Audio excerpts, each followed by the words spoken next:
Well, as the Indy 11 moves toward the conclusion of their 2021 United Soccer League season, are already looking to 2022 with the addition of a women's team.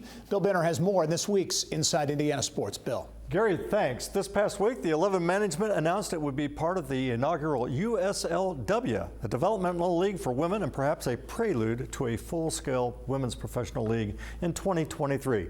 Joining us today to provide details, we welcome back the 11 president and CDO, Greg Stremlaw. And Greg, good to see you again, my friend. How are things?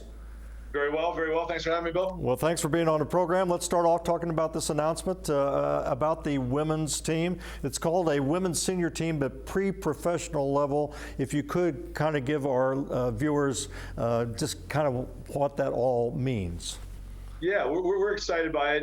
Again, it's something Indy Sports and Entertainment has bought. We've purchased a new women's franchise. As you say, it is pre-professional. There'll be a lot of collegiate athletes, all-stars. It'll also be open to other high-level women's soccer players. It'll start next year.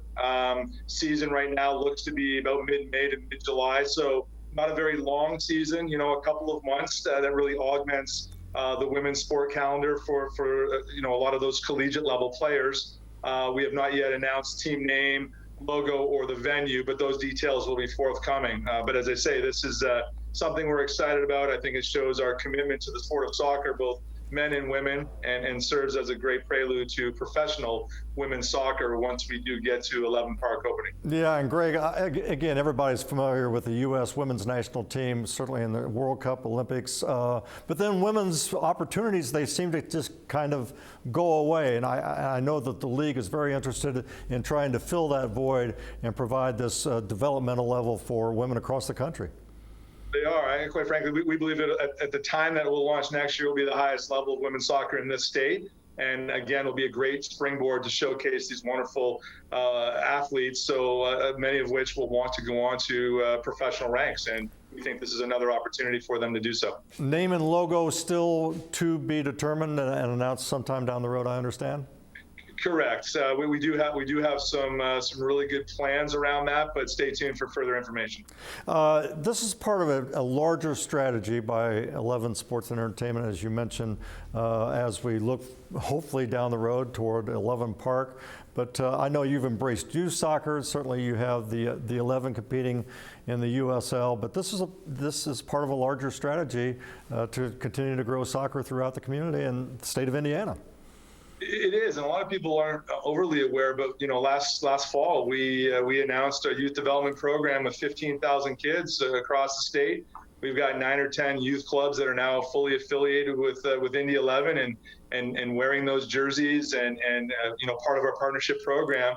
That's a grassroots feeder system for the future, and we think this W League for the women is again another great stepping stone. We also are currently involved in the United Soccer League Academy series, which we refurbished a U19 boys team as well. So we continue to grow the ecosystem for the great sport of soccer, and again help building the community.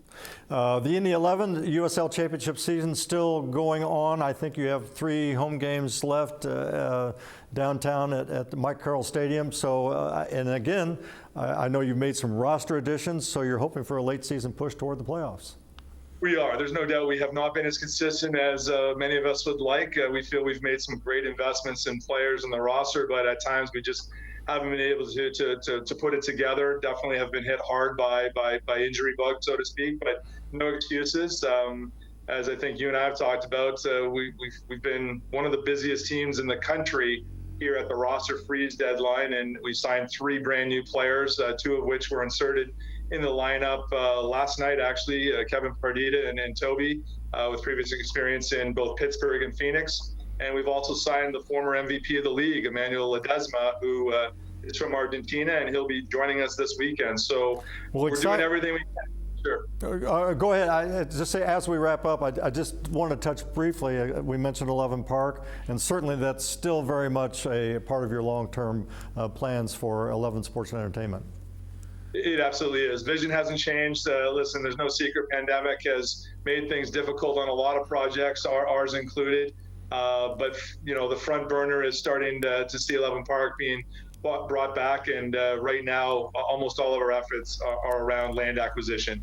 and finding the final premium site location for us to move toward shovels in the ground. Well, Greg Stremlaw, the 11 president and CEO, thanks for being on the show. Get down to Michael Carroll Stadium, watch the finish of the 11th season. We look forward to women's soccer here next year. Greg, thanks for being on.